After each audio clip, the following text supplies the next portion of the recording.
Ciao a tutti, it's Orium, and in a Formats history, decks come and go, decks rise and fall, and today we're going to be talking about the 10 decks that fell the hardest in the history of format in the last year and a half. Whether we're talking about decks that fell off from 2014 or just decks that came and went in the last year and a half, that's what we'll be talking about. But before we go into that, subscribe and join my discords. So, starting off at number 10, we have Battling Boxers. Battling Boxers, the first couple of slots are just decks that came and went during the last year and a half. Battling Boxers, people thought for a second that they were going to be the hottest new high rogue deck, and yeah, no, they really weren't. But yeah, for a hot second, there was a bit of hype going around. If you've seen Monkey Fight's Monkey Fight TCG's at format website, that's why Battling Boxers are mentioned in the synopsis, because that was right around that time of whatever the 7th month of the year is. I don't remember.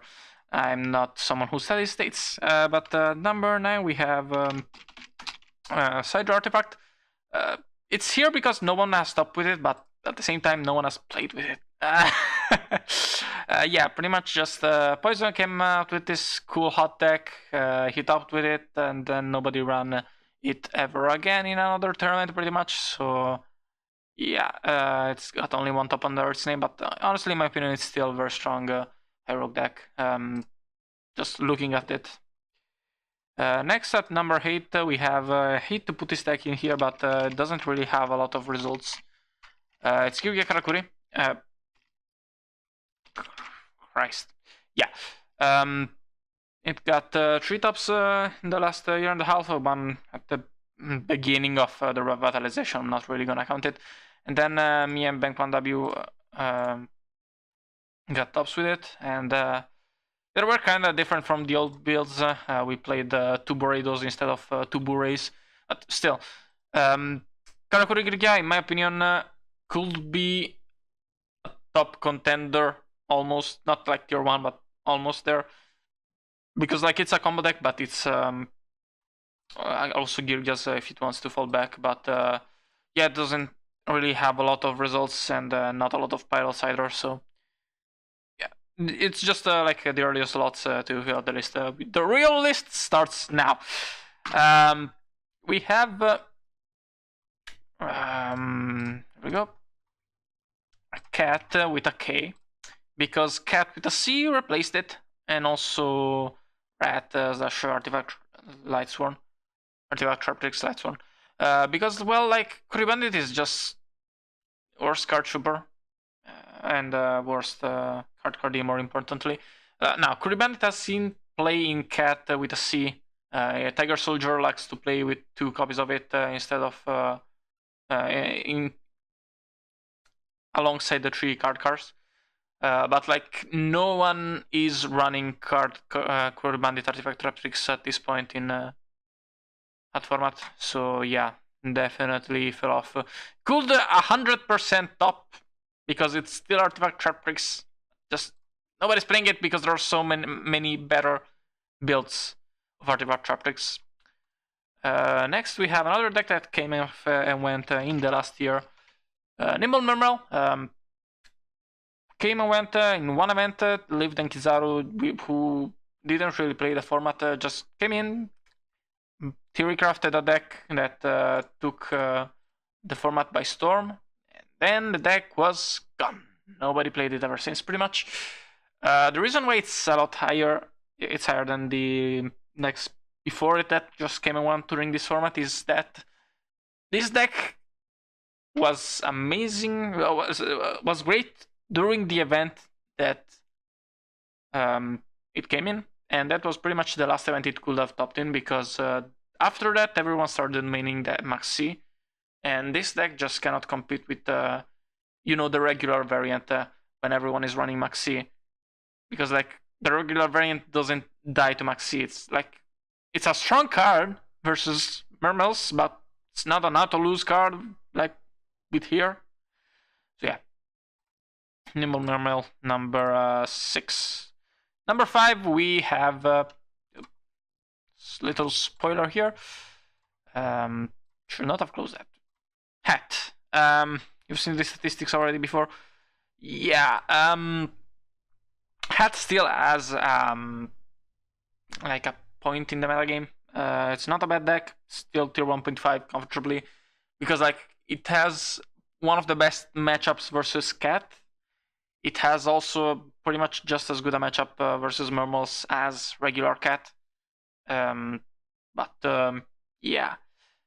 Thing is, like, even versus other decks where Hat has a better matchups like Evil Swarms and Firefists, Hat is just a lot cloggier because, like, card thins your deck by drawing. Hands, if you see multiple of them, you break. Especially if you see three, like, it's just a lot cloggier. So that's kind of the biggest reason. Also, like, the Georgia matchup is just really bad for Hat. So Cat, it's bad, but it's not too bad. You can totally win it. But Hat, it's a real struggle. So yeah, Hat is number 5. Number 4 we have Sylvans. Sylvans, Patrick Coban revolutionized the deck back in 2014, and nowadays we have found a very strong card in Archfiend's Oath.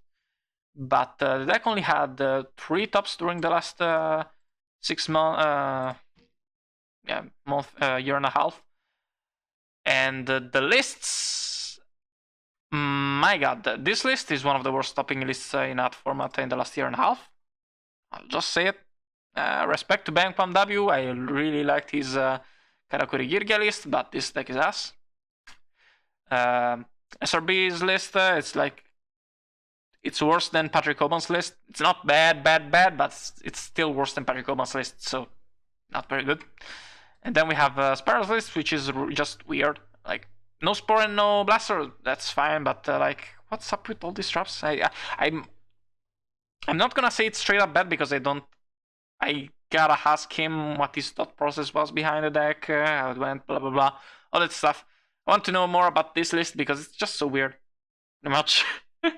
Sylvan control. I guess it kind of makes sense to counteract with why Sylvans just aren't very good nowadays.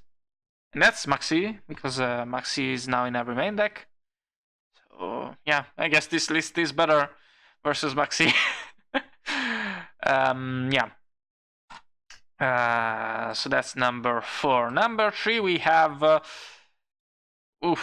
Firefist Artifact Traptrix. I'm the Firefist guy, and I'm the biggest, I'm the most black-pilled person on Firefist Traptrix ever in the format. So yeah, it had 1 top, fact by Aslion, and besides that, like, we can check the statistics. Yeah, keep closing this tab. Fuck. But a whole 9 other people played this deck in format library tournaments, and not a single one of them topped. So like, it's not like no one is playing the deck. The real issue is that like, Girgia is supposed to be a good matchup for this, but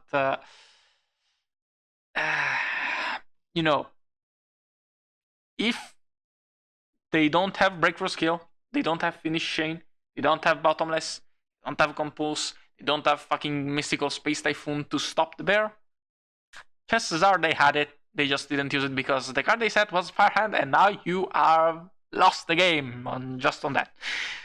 So the Girgia matchup is not very good.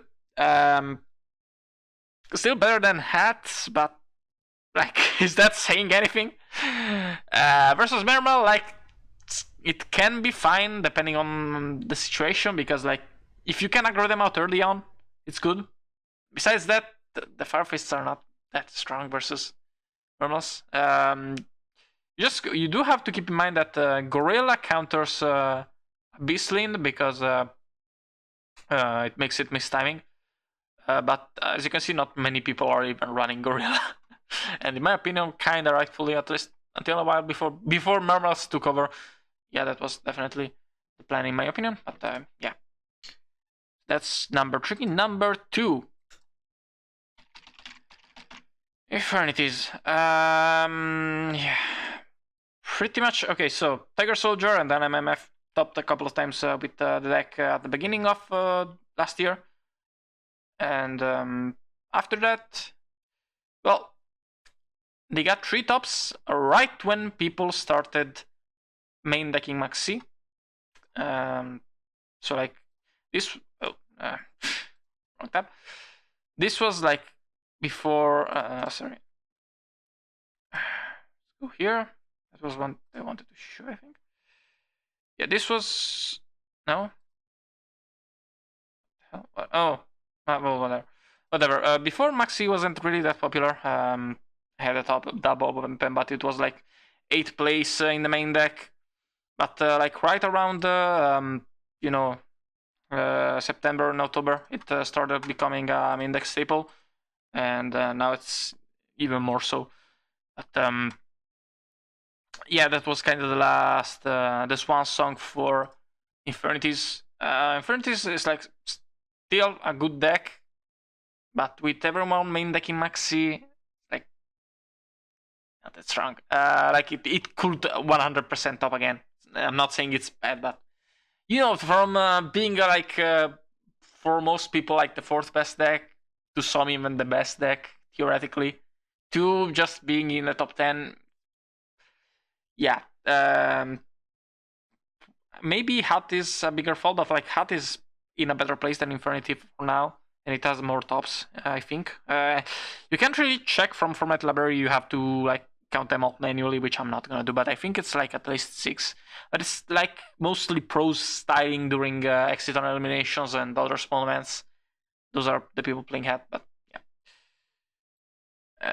Yeah, first place, last one is Lightsworn Ruler.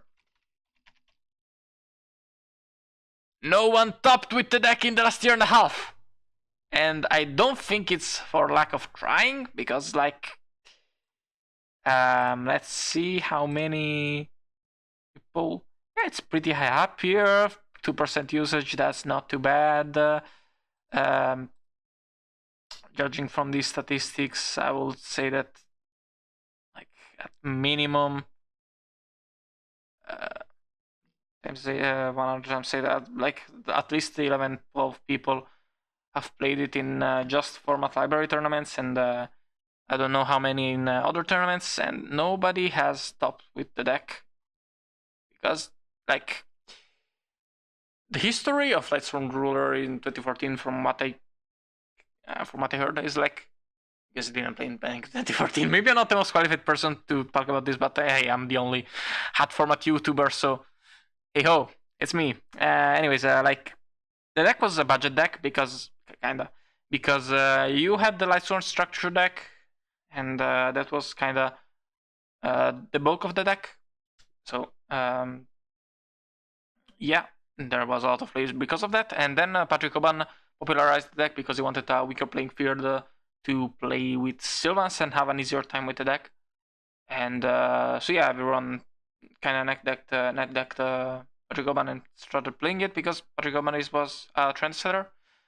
And yeah, the deck can still totally top because like when it opens good and it doesn't get stopped early on, it's unstoppable late game.